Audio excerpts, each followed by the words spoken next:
ላይ የተዘጋጃችሁ ሁሉ እና ስለዚህ መሶቤ ሙሉ ስለሆነ የማበላው ነገር ስላለኝ የማካፍለው ነገር ስላለኝ ኢየሱስ ጌታ ነው እና እናንተም ደግሞ ለመብላት ዝግጁ ስለሆናችሁ አሜን። እናንተም ለመብላት ይሄ አቴንድ ለማድረግ አይደለም ማለት ለመብላት በሉ ምናምን ይላል በረቱ። የበላ ሰው ደግሞ ምን ይላል? ይበረታል፣ ብርቱ ነው አይደል? ስለዚህ እንበላለን፣ እንበረታለን።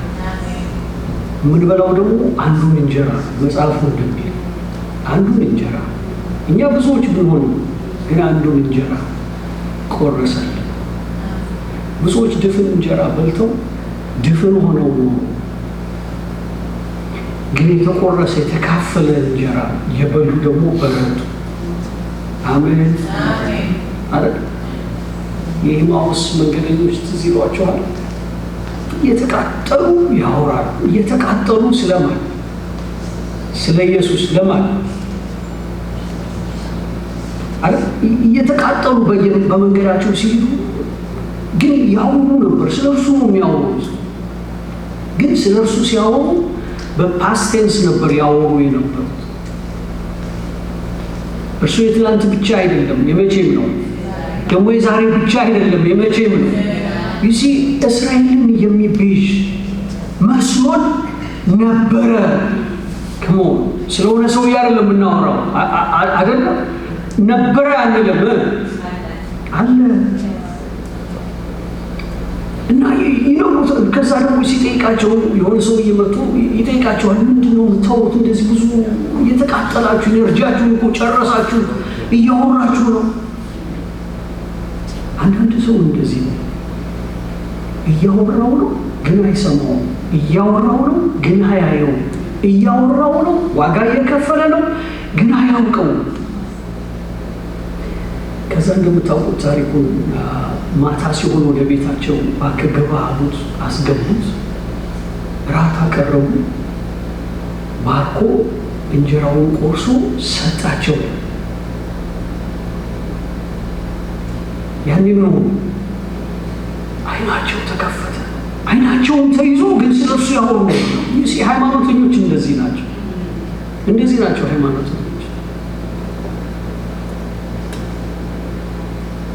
ግን እንጀራውን ሲበሉት ያን ምን ያለው የተቆረሰው እንጀራ ሲበሉት አወቁት ይላል። ኢየሱስ ጌታ ነው። ስለዚህ በዛ መንፈስ ነው። ታስታውሱ እንደሆነ እንግዲህ አንድ የጀመርነው ክፍል ነበረ። አሁን ነው ምን ያህሎቻችሁ እንደምታስታውሱ ግን የሆነ የተስፋ ቃል ወይም የተስፋ ዘር የሚል ትምህርት ጀምረን ነበረ። ስለዚህ እግዚአብሔር እንደገና ሌላ እድል ሰጥቶኛል። እንቀጥላለን ማለት ነው። ለዛሬ የማካፍላችሁ ክፍል የሚገኝበት መነሻው የትንቢተ ሆሴዕ ምዕራፍ 2 ቁጥር 23 ጀምሮ ነው። እንደዚህ ይላል። ትንቢተ ሆሴዕ ምዕራፍ 2 ቁጥር 23 አነባዋለሁ በእግዚአብሔር ስም። በዚያ ቀንም እመልሳለሁ ይላል እግዚአብሔር፣ ለሰማይ እመልሳለሁ፣ ሰማይም ለምድር ይመልሳል፣ ምድርም ለእህልና ለወይን ጠጅ ለዘይትም ትመልሳለች። እነርሱ ለኢዝራኤል ይመልሳሉ፣ በምድርም ላይ ለእኔ እዘራታለሁ፣ ምሕረት የሌላትን እምራለሁ። ሕዝቤ ያልሆነውን አንተ ሕዝቤ ነህ እለዋለሁ፣ እርሱም አንተ አምላኬ ነህ ይለኛል። ምን ያልሆነው? ምሕረት የሌላትን ምን እላለሁ? እምራለሁ። እሱ ብቻ አይደለም፣ ደስ ይላል። ከዛ በላይ ያለው በምድርም ላይ ለእኔ ምን እላታለሁ? እዘራታለሁ። ለማን ነው የሚዘራት? ስለዚህ ለማን ነው የምታበቅለው? ምክንያቱም የሚዘራት ለእሱ ነው። ገበሬ እህል ይዘራል አይደል? ዘር ይዘራል። ለማን ነው የሚዘራው? ለራሱ ነው። እና እዘራታለሁ በምድር ላይ ምን የሆነችውን ያቺ ምሕረት የሌላትን ምን ያልተባለችውን ሕዝቤ ያልተባለችውን አይደለም ነው። ሕዝቤም ያልሆነውን ምን እለዋለሁ? አንተ ሕዝቤ ነህ እለዋለሁ፣ እርሱም ደግሞ ምን ይለኛል? አንተ አምላኬ ነህ ይለኛል። በጣም ይገርም ነገር ነው። የሆነ ህዝብ አለ ማለት ነው። ምን ያልተባለ ህዝብ ያልተባለ ህዝብ አለ ማለት ነው። አሁን ግን እግዚአብሔር በሆሴዕ አማካኝነት የሆነ እንትን እያደረገ ነው፣ ትንቢት እየተናገረ ነው። ይሄ ትንቢት እየተነገረ ያለው ህዝቤ አልተባለም ወይም ህዝቤ አይደለም ለተባለው ህዝብ አይደለም ቀጥታ እየተነገረ ያለው። ይህንን ንግግር ሆሴዕ የሚነግረው ለማን እንደሆነ ታውቃላችሁ? ህዝቤ ለተባሉት ሰዎች ለእነርሱ ነው ትንቢቱን የሚነግራቸው። ምን እያላቸው ነው? እናንተ ህዝቤ ተብላችኋል፣ ህዝቤ ሆናችኋል፣ ህዝቤ ተደርጋችኋል፣ አምላኬ ብላችሁኛል። ነገር ግን አሁን አላቸው እግዚአብሔር ህዝቤ ያልሆነውን ምን ይለዋለሁ? ህዝቤ እለዋለሁ። እነርሱን ሊያስቀናቸው ነው። እንዴት ነው የሚያስቀናቸው? ህዝቤ ያልተባለውን ምን ብሎ ህዝቤ ብሎ። ደግሞ በጣም የሚገርመው ነገር ያ ህዝቤ ያልተባለው ህዝቤ ሲባል አንተ ምን ነህ ይለኛል አለ። አምላኬ አይደል? አንተ አምላኬ ነህ ይለኛል። ምንድነው ሆሴዕ እየተናገረ ያለው ነገር? ማነው ህዝቤ የተባለው? በፊት እንደምታውቁት እንግዲህ ያን ስለ ተስፋው ቃል ወይም ስለ ተስፋው ዘር ስንነጋገር የመጀመሪያው ሰው አብርሃም ነበር፣ ተስፋ የተገባለት ወይም የተስፋው ቃል የተሰጠው። እና የአብርሃም ልጆች በሙሉ ምኖች ናቸው ማለት ነው? የተስፋው ቃል ያላቸው፣ ተስፋ የተገባላቸው። እንደምታውቁት ሙሴም ከግብፅ አወጣቸው። ከዛም በኋላ የሆነ ስርዓት ተሰጣቸው፣ ህግ ተሰጣቸው፣ የሚመሩበት ነገር ተሰጣቸው። ያ ህዝብ እንደሌላ ህዝብ አይደለም። ያ ህዝብ የማን ህዝብ ነው? ንገሩኝ እንጂ የማን ህዝብ ነው? የእግዚአብሔር ህዝብ ነው። ለእግዚአብሔር የተለየ ህዝብ ነው። ህጉም የሚመራበትም ስርዓት ምን ያለ ነው? የተለየ ነው። እንደሌላው ህዝብ አይደለም። ይሄኛው ህዝብ የሚመራው በሰማይ ህግ ነው። አምላኬ የሚለው ሌሎች አምላኬ የማይሉት የራሱ የሆነ አምላኬ የሚለው አለ። ለአብርሃም፣ ለይስሐቅ፣ ለያዕቆብ አምላክ ምን ያደርጋል? ይሄ ህዝብ ይገዛል እና ህግ አለው። ግን እንደምታውቁት ይህ ህዝብ ህጉን ምን ማድረግ አልቻለም? ህጉን ምን ማድረግ አልቻለም? ህጉን መጠበቅ አልቻለም ነው አይደለም? እንግዲህ ብዙ የመጽሐፍ ቅዱስ ምዕራፎችን ወይም ክፍሎችን ማንበብ ትችላላችሁ። ሊሰግዱለት ለሚገባው ለእርሱ ሳይሆን እንደገና ለጣዖታት ሲሰግዱ እንደዚህ ታገኟቸዋላችሁ። ሲያመነዝሩ በማን ላይ? ከኔ ጋር ናችሁ አይደል? በአምላካቸው ላይ ሲያመነዝሩ፣ ሌላ ህግ ሲያደርጉ፣ ሌላ ጣዖት ሲሰሩ፣ ሲሰግዱ ብዙ ጊዜ እናገኛቸዋለን። እና እግዚአብሔርም ብዙ ጊዜ ሲቆጣቸው፣ ሲቀጣቸውም እንመለከታለን።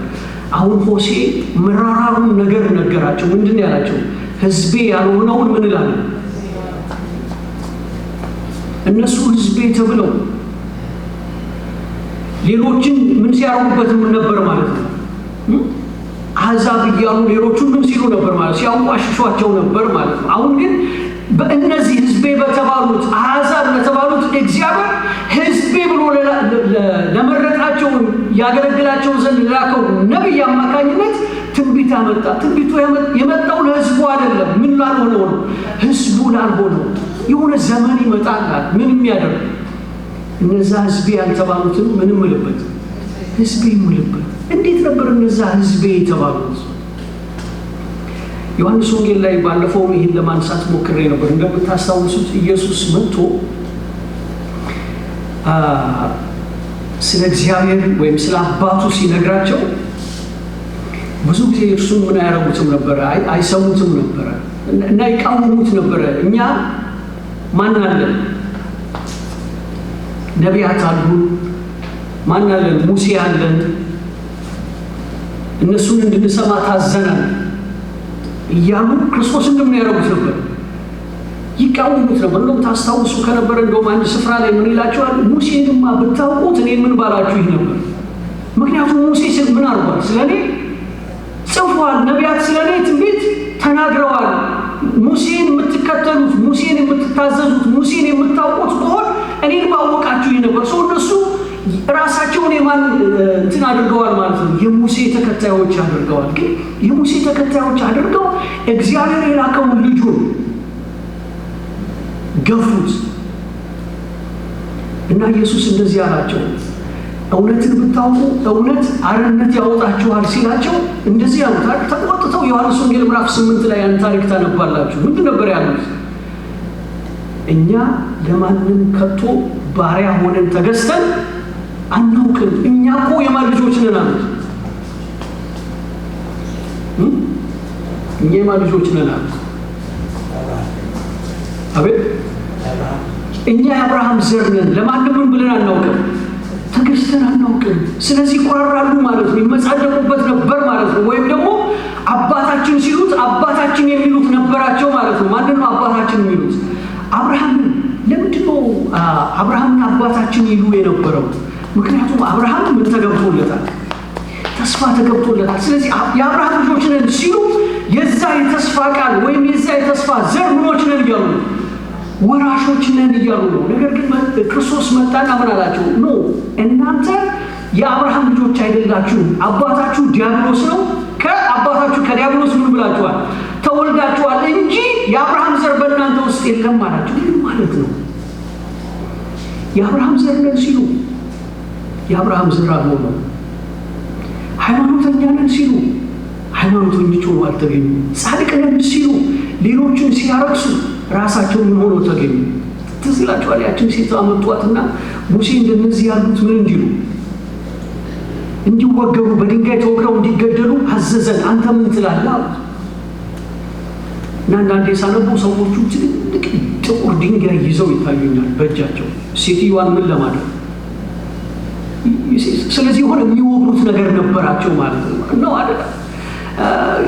ሲመጡ ክርስቶስ ከዘማውያን ጋር ከርኩሳን ከሚባሉ ኃጢአተኞች ከሚባሉ ጋር ቁጭ ብሎ ምግብ ሲበላ አገኙት እና ናቁት። መምህራችሁ እንዴት ከኃጢአተኞችና ከዘማውያን ጋር ምን ያደርጋል? ራት ይበላል። ስለዚህ እነሱ ምን አያደርጉም ማለት ነው? የሆነ ግሩፕ አላቸው፣ ምንም አያደርጓቸው፣ የማያስጠቧቸው፣ የማይበሏቸው፣ አብረዋቸው የማይበሉ የሆኑ የለዩዋቸው አሉ ማለት። ስለዚህ እነሱ ህዝብ ናቸው። በእነርሱና በሌላው መካከል ትልቅ ምን አለ? ግድግዳ አለ። ህዝብ ያልተባለ ህዝብ አለ ማለት ነው። ምን የተደረገ? ኃጢአተኛ የተደረገ ያልተገረዘ የተባለ ነውረኛ ሸለፈታም የተባለ ምን አለ? ህዝብ አለ። በእነማን ነው እንደዚህ የተባለው? ህግ አለን በሚሉት፣ ሃይማኖት አለን በሚሉት፣ የአብርሃም ልጆች ነን በሚሉት። ነገር ግን ያ የአብርሃም ዘር የተባለው ኢየሱስ ሲመጣ ኖ እናንተ የአብርሃም ልጆች አይደላችሁም አላቸው። እናንተ የአብርሃም ልጆች አይደላችሁም አላቸው። እናንተ ከአብርሃም አልተወለዳችሁም አላቸው። እናንተ የሙሴ አይደላችሁም አላቸው። ሙሴን ብታውቁት ብትሰሙትም እኔን ምን ባላችሁ ነበር። የሆነ ነገር አይታያችሁም? አሁን ሆሴ ምን እያለ እንደሆነ ህዝቤ ያልተባለውን ምን ይለዋል? ህዝቤ ይለዋል። ለእኔ እዘራታለሁ፣ ምሕረት የሌላትን እኔ ምን እላታለሁ? እምራታለሁ። በጣም ጨካኞች ነበሩ ከሃይማኖታቸው የተነሳ። አንድ ሰው ላስታውሳችሁ፣ እንደውም በክርስቶስ ከተጠራ በኋላ የክርስቶስ ደቀ መዝሙር ሐዋርያ ከሆነ በኋላ የሐዋርያ ሥራ ላይ ያን ታሪክ ታነባላችሁ። ራበውና ይላል ተመስጦ መጣበት። ሊበላ ተዘጋጅቷል፣ ተርቧል፣ ምግብ ፈልጓል እና ከሰማይ የሆነ በሸማ የተጠቀለለ ነገር ወረደለት ይላል። ተርቧል፣ ምግብ ወረደለት። ግን ሲያየው ምንም አይለው። ትዝ አይላችሁ? ምንም አይለው። ይህ ሰው የህጉ ተከታይ ስለሆነ በህጉ መሰረት ያ ምግብ ምን ያለ ነው? እንደው በአጠገቤ ቶሎ በጥፊ ነበር ብላችሁ ነቃን ትሉ ማለት እና ያ ምግብ ምን ያለ ነው? የረከሰ ነው። ምንም አይለው ማለት ነው። ቢበላውስ ሊረክሰው፣ ምግቡ ምን ሊያደርገው ነው? ሊያረክሰው ነው። እና ምን አለው? የመጣለትን ቃል ምን አለው? ተነስና አርደህ ብላል። ምን ብለህ ነው ያለው? አርደህ ብላል። እሱ ግን እንደዚህ አለ፣ ጌታ ሆይ ወደ አፌ የረከሰ ነገር ምን ብሎ አያውቅም፣ ገብቶ አያውቅም። ስለዚህ ተውት። ሌላው እኮ ምን አለ ማለት ነው?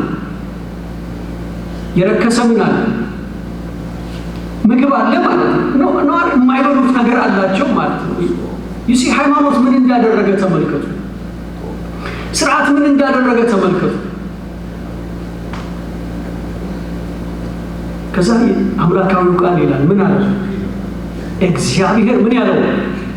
የቀደሰውን አንተ ምን አትበለው፣ አታርክሰው። አላወቀም ያ ነገር ምን መደረጉ። ግን እሱ አይደል በህጉ ነው፣ በትእዛዙ ነው፣ በስርዓቱ ውስጥ ነው። ስለዚህ እንዳትበላ ብሎታል። ምኑ? ህጉ አይለወጥም። እንዳትበላ ካለ ህግ ነው። ከበላ ምን ይሆናል? ያን በመብላት የሚደርስበትን ቅጣት ይቀበላል። ስለዚህ እንዳትበላ ብሎታል። አምላካዊው ቃል ግን ምን አለው? ተነስና አርደህ ብላ። ከዛ ብልን አለ። አሁን ምንድን ነው ይሄ ነገር?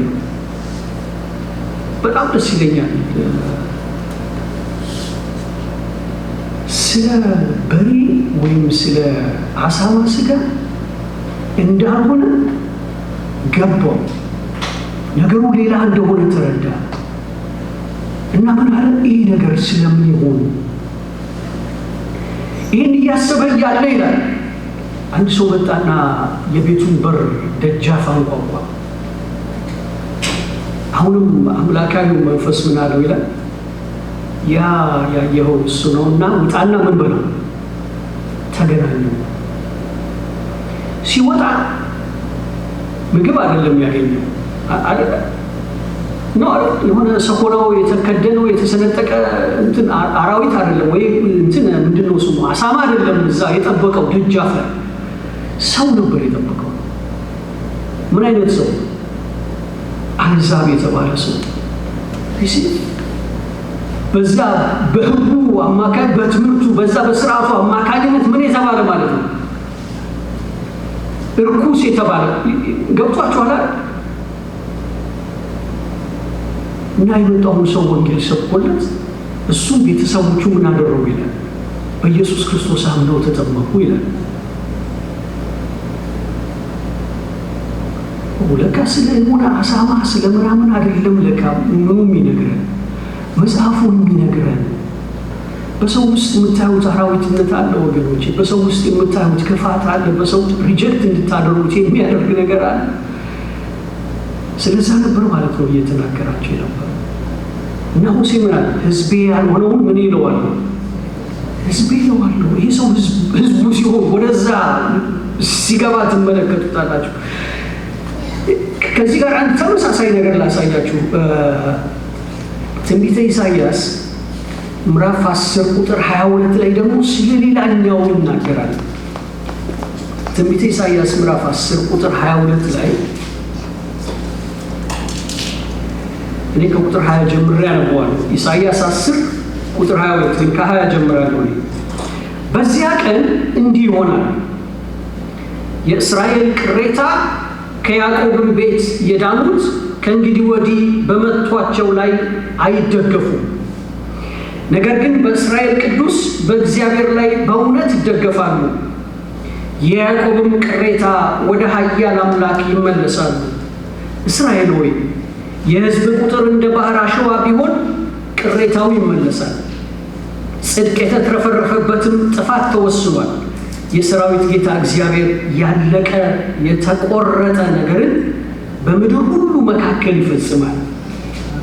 ምዕራፍ 1 ላይ እዚሁ ኢሳይያስ ላይ ከዚህ ጋር ትንሽ የተያያዘ ነገር ስለሆነ አብረን ወደ ኋላ መለስ ብለን እንመለከታለን። ኢሳይያስ 1 ቁጥር 9 ላይ እንደዚህ ይላቸዋል፣ የሰራዊት ጌታ እግዚአብሔር ዘርን ባያስቀርልን ኖሮ እንደ ሰዶም በሆንን እንደ ገሞራም በመሰለን ነበር። ለእናንተ አልነግራችሁም ሰዶምና ገሞራ ምን እንደሆነ፣ ግን እንደዛ እንዳንሆን አላህ ኢሳይያስ ምን አደረገልን? ከኔ ጋር ናችሁ? ምን አስቀረልን? ዘር አስቀረልን። እንደምን እንዳንሆን እንደ ሰዶም እንዳንሆን ደግሞ ኦኬ እንዳንጠፋ ዘራችን ፈጽሞ ምን እንዳይጠፋ እግዚአብሔር ምን አስቀረልን? ዘር አስቀረልን። ኢሳይያስ 10 ላይ ቅድም የተመለከትነው ስለ ቅሬታ ያወራል። ከእስራኤል ቤት ምን ይቀራል?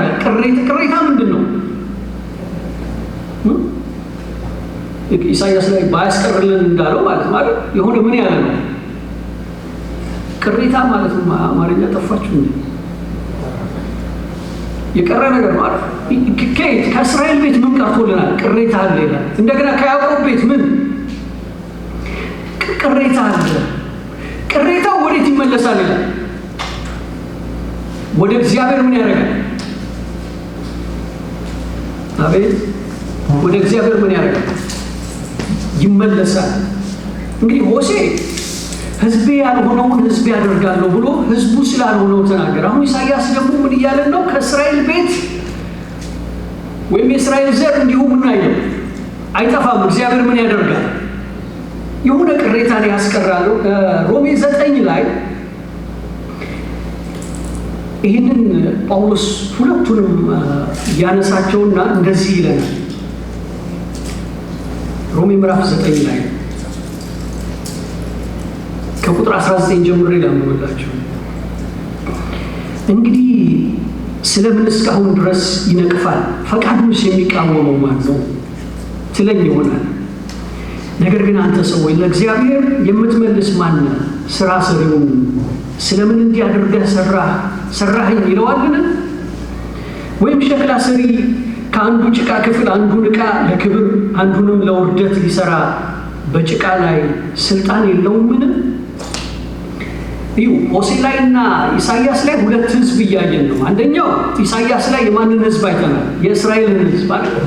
ሆሴ ላይ ደግሞ አሕዛብ ስለምንለው ህዝቤ ተብሎ ስላልነበረው ነገር ግን አሁን ህዝብ ሊባል እንደሆነ ወይም ስለ አሕዛብ እየተመለከትን ነውና እዚህ ጋር አሁን ያነበብኩት ክፍል ላይ ጳውሎስ ለሁለት ነገሮች ይናገራል።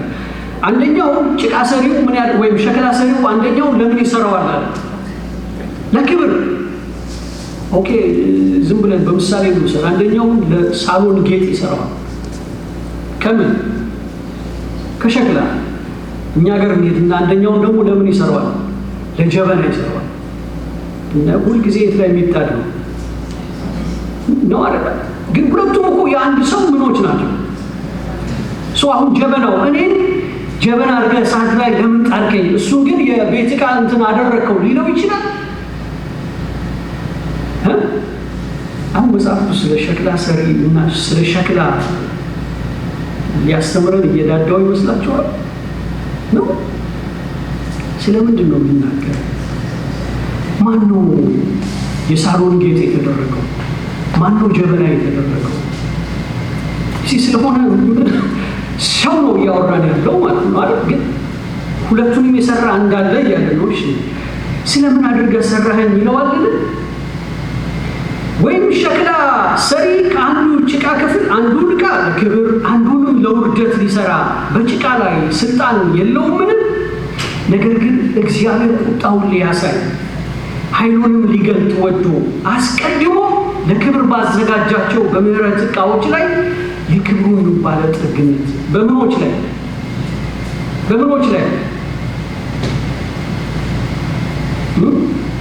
ለክብር ባዘጋጃቸው በምሕረት ዕቃዎች ላይ የክብሩን ባለጠግነት ይገልጥ ዘንድ ለጥፋት የተዘጋጁትን የቁጣ ዕቃዎች በብዙ ትዕግስት ከቻለ እንዴት ነው የምሕረቱ ዕቃዎችም ከአይሁድ ብቻ አይደሉም? አሁን ስለ ዕቃ እያወራን ስለምን አደረገው? ደግሞ ስለ ሕዝብ አደረገው። የሳሎን ጌጦቹ የነበሩት ምኖቹ ናቸው ማለት ነው። ምኖቹ ናቸው ማለት ነው? አይሁዶቹ ናቸው ማለት ነው። ጀበና የተደረጉትስ አሕዛብ ናቸው ማለት ነው። ከዛ ከተስፋው ቃል ከተስፋው ዘር ምን የነበሩት ውጪ የነበሩት። አሁን ግን አለ ጳውሎስ ያ የክብር ዕቃዎቹን የሰራው ሸክላ ሰሪ እንደዚህ ያለ አሁን ደግሞ ጀበናው የጌጥ ዕቃ ይሆናል። አሜን። ጀበናው የምን ዕቃ ይሆናል? የጌጥ ዕቃ ይሆናል። የጌጥ ዕቃ የነበረው ደግሞ የምን ዕቃ ይሆናል? የውርደት ዕቃ ይሆናል። ገብቷችኋል? መጀመሪያ የሚሰራው መጀመሪያ ያደረገው እሱ ነው። አሁን ደግሞ ምን አደረገ እያለ ነው።